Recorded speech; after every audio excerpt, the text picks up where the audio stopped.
3:17 in the morning, the world is still. Outside, even the streetlights seem tired. You're awake. And not because of an alarm, a noisy neighbor, or a crying baby.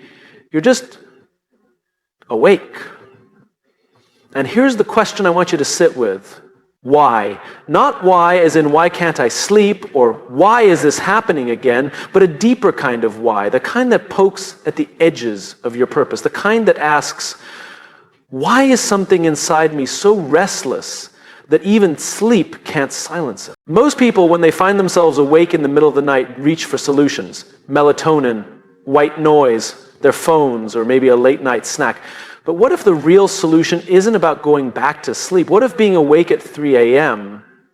isn't a problem, but a message? You see, we've been taught to treat wakefulness during the night as an error in the system. But that's because we see rest as only physical. What if your body got enough sleep, but your soul didn't? What if this interruption isn't random, but intentional? There's a reason many ancient texts, spiritual practices, and even military tactics recognize this window of time between 3 a.m. and 5 a.m. as a sacred one. The world is quiet, the distractions are paused, and for once you're not being pulled in 100 directions. Your inbox isn't pinging. No one is texting, there's no one to impress, just you and something inside that doesn't want to be ignored anymore. In this moment, before your mind races to explain it away or fill the silence, just stop, sit in the stillness, and ask, why am I awake right now? You might not get an answer immediately. That's okay. This isn't a math problem, it's a conversation. And conversations, especially the real ones, the ones that matter, take time. They require honesty, vulnerability, space. But if you listen closely, you might hear something faint, a thought that's been tapping you on the shoulder during the day, but gets drowned out by meetings, emails, and the endless scroll. Maybe it's an idea you haven't pursued, a truth you've been avoiding, a relationship you need to repair, a version of yourself you've been too afraid to become. That voice, quiet but persistent, is trying to tell you something, not to punish you, but to remind you, to wake you up, not just physically, but spiritually. Think about it. What wakes you up says a lot about what you value, even if you don't realize it yet. A mother wakes up at 3 a.m. because her baby cries. A firefighter wakes up because the alarm rings. But you woke up without a reason, or so you thought. What if this is your soul crying out? What if it's your alarm ringing? We spend so much of our lives asleep. Not just at night, but during the day. We go through the motions. We attend meetings, chase goals, hit deadlines. We survive Mondays and wait for Fridays. We say we're fine when we're not. We numb ourselves with entertainment, comfort, routine. But every now and then, something cuts through that fog. Something jolts us awake. Sometimes it comes as a crisis, sometimes as inspiration, and sometimes as a 3 a.m. wake-up call. This is not a curse, it's a call. And it's not asking for your panic, it's asking for your presence. Before you scroll, before you get up, before you calculate how many hours you have left to sleep, just be with the question, why now? Maybe it's the business you've always wanted to start, tugging at your mind. Maybe it's guilt over something left unsaid. Or perhaps it's simply that the version of you that you're pretending to be can no longer coexist with the version of you that you're meant to become. You don't have to solve everything at 3:17 a.m., but you do have to listen, because ignoring that inner voice doesn't make it go away. It just gets quieter during the day and louder at night. So here's what I want to invite you to do the next time you wake up during these hours. Don't panic and don't distract. Reflect. Sit up, breathe, let the question echo in your mind. Why am I awake? And then, if something surfaces, no matter how small or vague, write it down. Don't judge it. Don't try to understand it yet. Just honor it. That's the first step to reclaiming your purpose, by showing up when it calls, even if it calls the time you weren't expecting. Being awake between 3 a.m. and 5 a.m. isn't about sleep. It's about awareness. It's the universe whispering what it won't shout during the day.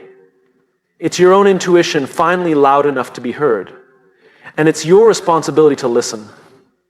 So the next time you wake up during these quiet hours, don't say, I can't sleep. Say, something within me is waking up. And maybe, just maybe, that's the most important kind of awakening there is. We live in a world that rewards urgency over intention.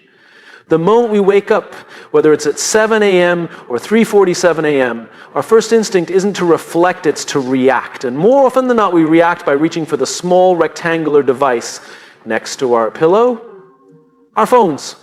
Why?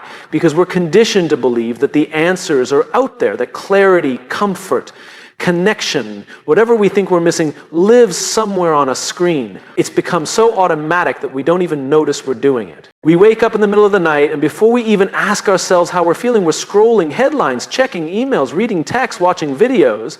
But here's what no one tells us. Every time you reach outward in a moment that was meant to take you inward, you dilute the message. That quiet moment, when you wake up between 3 a.m. and 5 a.m., isn't a glitch in your sleep cycle. It's a pause, a space, a sacred interruption. And the worst thing you can do with that space is fill it with noise. Because that's what the phone is, noise. Not just in terms of sound or notifications, but in what it does to our internal rhythm. It hijacks our thoughts before they've had a chance to form. It overwhelms our stillness before we even understand why it showed up in the first place. What if that 4 a.m. wake-up wasn't an invitation to check what's happening in the world, but a chance to check what's happening inside you? But we resist that, because going inward is uncomfortable. It's unfamiliar. It doesn't give us dopamine in the same way a like, a comment, or a video might. Going inward requires presence. It requires patience. Most of all, it requires honesty. See, the phone is a brilliant escape. It's a convenient way to avoid facing what really woke us up. The worry we've buried under busyness, the dream we've postponed, the fear we haven't faced, the truth we've been quietly denying. And yet, it's in that exact discomfort where growth lives. Think of it this way. Your phone is designed to connect you to the world. But these early morning hours, they're designed to connect you to yourself. And you can't connect with yourself if you are already outsourcing your attention to a screen. It's like being in the middle of a deep conversation with someone you care about, and halfway through you pull out your phone and start scrolling. The message gets lost. The moment disappears. And the person on the other end feels abandoned. That's what we do to ourselves every time we wake up with something stirring inside us and then ignore it to check Instagram. What's the cost? It's not just lost sleep, it's lost insight, lost awareness, lost alignment. Because when you wake up in that kind of stillness, your brain isn't operating in problem-solving mode. It's more intuitive, more connected to your subconscious. That's why some of our clearest thoughts, most creative ideas, or unresolved emotions rise to the surface in those hours. It's not random. It's your mind trying to tell you something, not distract you. But if you reach for your phone, you won't hear it. You'll drown it out. So here's the invitation. The next time you wake up during these sacred hours, resist the reflex. Instead of reaching outward, stay inward.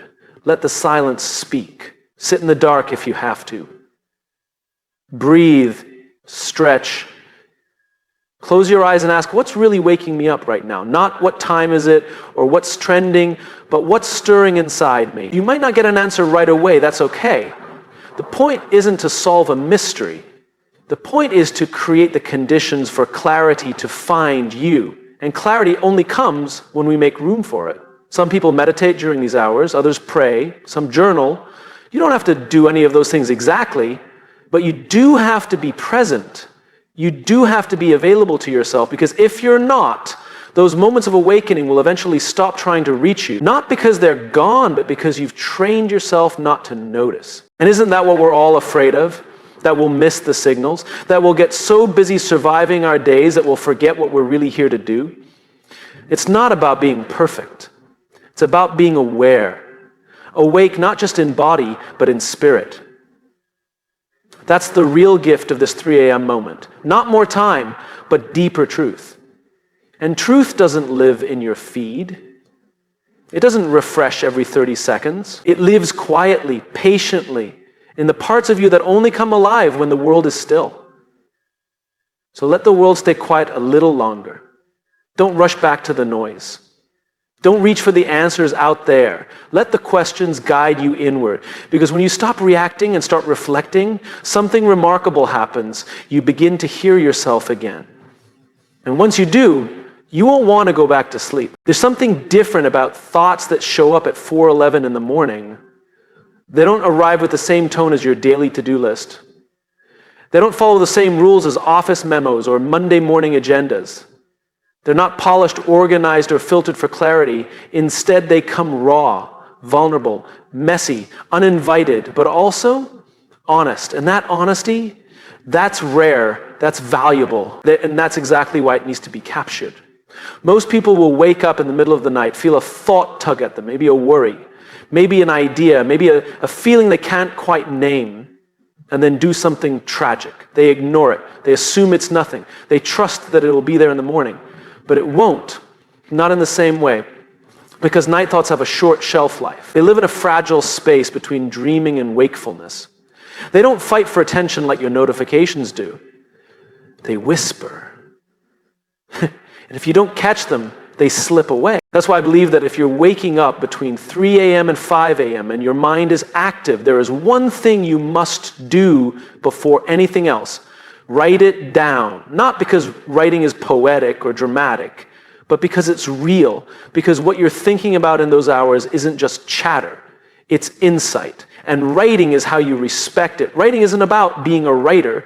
It's about being a noticer. It's about being someone who says, this moment matters, this feeling matters, this thought might be trying to tell me something. When we put pen to paper or fingers to keys, we slow ourselves down just enough to hear what's underneath the noise. That's when patterns emerge. That's when the same worry you've dismissed 5 nights in a row starts to feel like a signal instead of a nuisance. That's when the dream that's been lingering in your subconscious starts to take shape with words. You don't need a journal with gold foil lettering. You don't need a system, a prompt, or a title. You just need honesty. Think about it. Most of us spend our days thinking about what others expect from us. We adapt, we perform, we make decisions based on consensus or convenience. But at 3:48 a.m., there's no one to impress, no one watching, no expectations, just you and the thoughts you don't normally give yourself permission to feel. And when you write them down, something powerful happens. They become visible. Thoughts left unspoken or unwritten can be slippery. They swirl around, repeat themselves, get louder, more confusing. But when you write them down, you give them form. You take something invisible and make it real. That's the first step toward understanding and toward change. Maybe it's a sentence that says, I'm not happy in my job.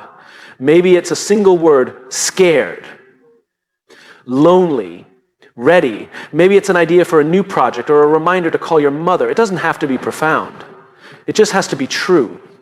And truth doesn't always arrive in bold headlines. Sometimes it comes in the quietest of moments, in the gentlest of phrases. When you write it down, you do more than preserve it, you honor it. You create a record of your inner world. And over time, those records begin to tell a story of where your mind wanders when it's not being pushed, a story of what your heart reaches for when it's not being told what to care about. And that story, that's the map. We spend so much time asking for directions, wondering where to go, what to do, who to be, but often the answers aren't out there. They're already inside. We've just never taken the time to write them down and look at them. Writing doesn't give you all the answers, but it gives you clues. And more importantly, it gives you perspective, because sometimes the simple act of reading your own words back to yourself is enough to spark a shift. You see the same worry show up across 3 nights, and suddenly you realize it's not random, it's recurring. You write the same desire in different forms, and eventually it stops feeling like a fantasy and starts feeling like a calling. The page becomes a mirror. Not the kind that shows you your reflection, but the kind that shows you your truth. And the beautiful part is, no one else ever has to read it. It's not for them. It's for you. It's your proof that something real is happening inside you. that something is waking up, even if you don't fully understand it yet. But if you don't write it down, you'll forget. You'll wake up in the morning, make your coffee, scroll your feed, check your schedule, and that fragile insight will fade into the noise of the day. That's the tragedy. Not that people don't have clarity, but that they don't catch it when it comes. So I challenge you, the next time you wake up in those early hours and your mind is racing or whispering, don't just lie there. Don't push it away. Don't tell yourself, I'll remember this later. Sit up, grab a pen, open your notes app, write this sentence, capture the question, honor the moment. Because what you're thinking about at 4 a.m. might be the most honest version of yourself you've heard in weeks.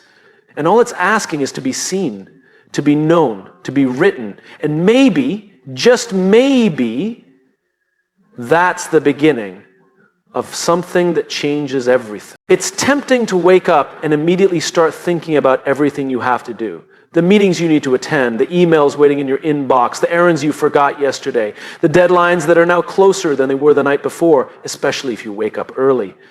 Between 3 a.m. and 5 a.m., your mind starts spinning faster than you can catch up with it. It's almost like the day tries to rush in before the sun even rises. And in that rush, we make a familiar mistake. We confuse movement with meaning. We confuse being busy with being effective. We think that starting early and getting ahead on our to-do list is the best way to use that time. But what if it's not? What if the most powerful thing you can do in that moment is not to create 10 tasks, but to define one intention? Because here's the truth. Doing more is not the same as living better. You can check all the boxes, hit every goal, send every email, and still feel like something's missing. That's because productivity without purpose is just motion. It doesn't move you forward. It just keeps you spinning.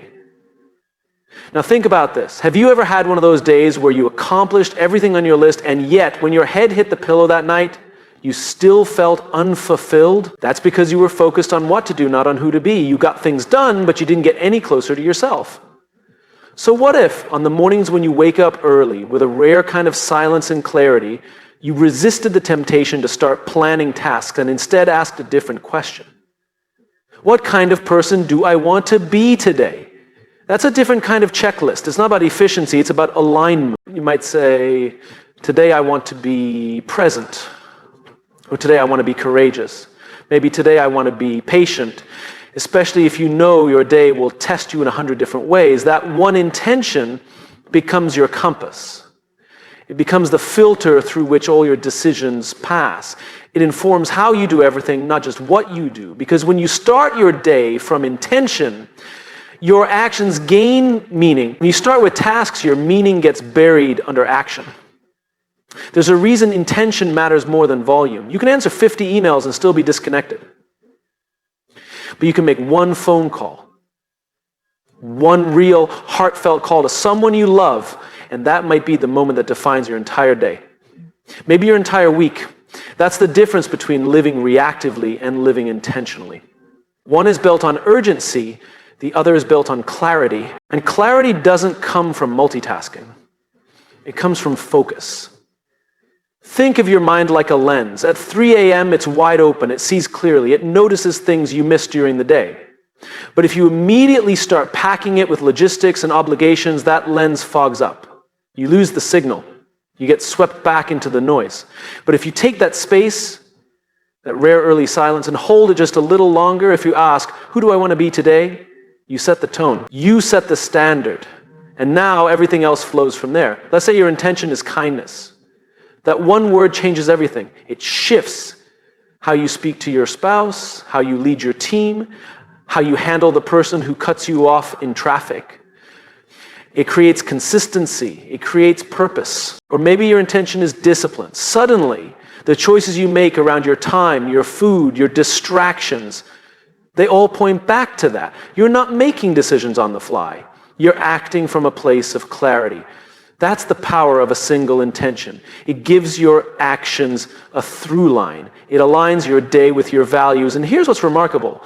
One clear intention can outperform 10 well-planned tasks because the intention has depth.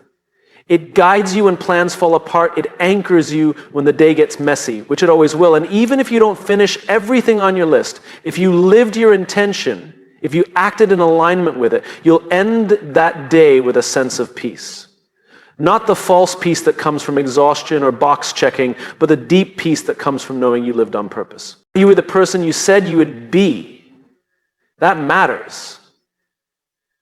We often think we need more time, more discipline, better tools, but often what we really need is just more intention. So the next time you find yourself awake before the world stirs, resist the urge to plan your entire day. Don't start with logistics. Don't list every errand, every meeting, every call. Start with a word, a sentence, a question. Who do I want to be today? Let that guide you. Let that shape the energy you bring into every room, every interaction, every challenge. Let that become your reason for rising. Not just early in the morning, but in your life. Because at the end of the day, no one remembers how many emails you sent. No one remembers how many tasks you checked off. But they will remember how you showed up, who you were, what you stood for. And maybe, just maybe, so will you. Sometimes the most powerful thing you can do is also the most overlooked. It sounds too simple, too basic, too human. Just breathe. It's something we do every moment of every day, yet hardly ever notice until we can't, until we're overwhelmed, until our heart races and our mind spins and everything inside us screams for stillness. Then suddenly we remember breath is everything. But let's talk about those hours between 3 a.m. and 5 a.m. When the world is quiet and you're the only one awake. When your body stirs and your eyes open and for reasons you might not fully understand, you're alert. Maybe your mind is heavy. Maybe your chest feels tight. Maybe a dream woke you or a thought you didn't ask for crept in. In that space, what most people do is search for a fix. They reach for something, anything, to make it stop. To quiet the discomfort. To fill the silence. But what if the first thing you did was nothing? What if the first thing you offered yourself wasn't noise, wasn't distraction, wasn't movement, but a breath? Not a shallow one, not the kind you take when you're rushing to get to the next thing. I mean the kind of breath that brings you back to your body, that reminds you you're here, you're alive, you're safe, you're capable. Because breath is not just biology. It's communication. It's your nervous system talking to you. It's your body saying, slow down. I've got you. Stay with me. And when you listen, really listen, you begin to understand something profound. Breath is presence. Presence is a rare thing these days. We live in a world that pulls our attention in 100 different directions before breakfast. But breath anchors you. It doesn't let you drift too far away from what's real. It brings you back to the only moment that truly matters. This one. I don't care if you've never meditated in your life. I don't care if you don't know the difference between breathwork and breathing. None of that matters. What matters is that in those early sacred hours when your mind is loud and your heart is tender, you don't rush past the invitation to breathe.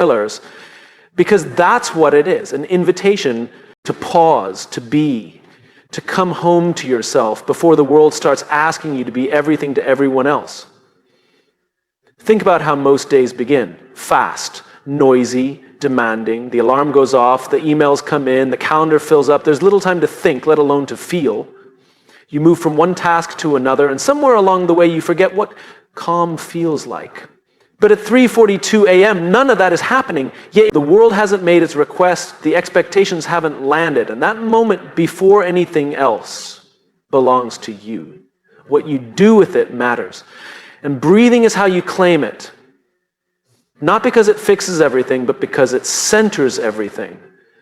Slows your heartbeat. It signals to your body we're not in danger. It gives you space between the thought and the reaction. It creates a cushion where clarity can settle in. Most of us are carrying tension we don't even realize. We're breathing from our chest instead of our diaphragm. We're in a low-grade fight or flight state without any visible threat. That's because we've made stress our default, not our emergency setting. But breath is how you reset that. Deep, conscious breathing is the opposite of panic. It's the antidote to hurry. In the early morning hours, it's a powerful way to realign with what matters. I've heard people say, I don't have time for breath work. But breath isn't something you make time for. It's already happening. The question is, are you paying attention to it? Let me be clear. This isn't about performance. This isn't about doing it right or turning it into a task. This is about awareness, about noticing, about making the unconscious conscious. Try it. Just 3 deep breaths, in through your nose, out through your mouth, slowly, intentionally. Feel your chest rise, your shoulders drop, your thoughts soften. Nothing dramatic, nothing complicated, just space. And in that space, maybe you'll notice something you missed. Maybe a fear you haven't admitted to yourself. Maybe a hope you didn't realize you still carried. Or maybe, just maybe, a deep sense of calm that says, you're okay, even now. Breath has a way of telling the truth. It reveals where we're tense, where we're holding on, where we're clinging to control. And when we pay attention, we can start to let go, not of responsibility, but of rigidity. Not of effort, but of anxiety. And that letting go, that's not weakness, that's wisdom. Because it takes strength to pause, it takes courage to stop trying to control everything and simply be with what is. And that's what those early hours offer us. Not more time to get ahead, but a quiet moment to come back, to realign. To remember that before you're a parent, a partner, a professional, you are a person, a human being. And your breath is your proof. It's your reminder that you don't need to chase clarity. You need to slow down enough for it to catch up to you. So the next time you wake before dawn, and your heart is beating a little faster than you'd like, and your mind is pulling you into 5 different directions, don't run. Just breathe. Let that be your first act of the day. Not checking your phone, not making a list, not solving a problem, just one breath, and then another, and then maybe one more. Because if you can do that, if you can be still when the world says move, if you can go inward when everything says look outward, then you're already leading yourself. You're already choosing intention over impulse. And that changes everything.